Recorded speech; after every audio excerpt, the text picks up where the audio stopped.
ভাই তাহলে বসেন। ভাই পথে মধ্যে কোনো ঝামেলা হয়নি তো ভাই? না ভাই, প্রথমে তো কোনো ঝামেলা হয়নি, সেই সালামতেই আসছি। একটু মেয়েটা দেখানি ব্যবস্থা করো। আচ্ছা ঠিক আছে ভাই, আমি আসছি মেয়ে। চলো। আম্মা, আমার বিয়ে হবে না তো, এই লাগে তো মেলা দিয়ে বাইরে গিতে।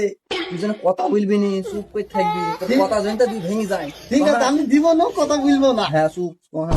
আব্বা, আমার যে বয়সটা একটু বেশি হয়ে গেছে, এটা তো বোঝা যাচ্ছে না আব্বা।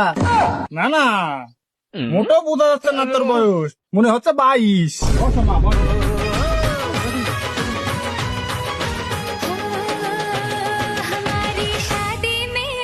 তোমার মুখটা একটু দেখি।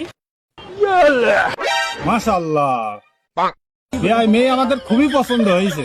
বাপ, তুমি তো মেয়ে দেখো, পছন্দ হয়েছে নাকি দেখো।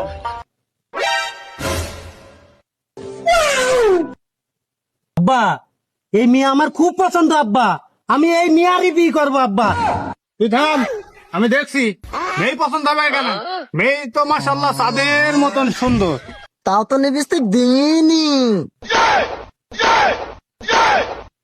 তোকে বললাম যে তুই কথা বলবি নি, তাহলে কি আবার এটা বলছো?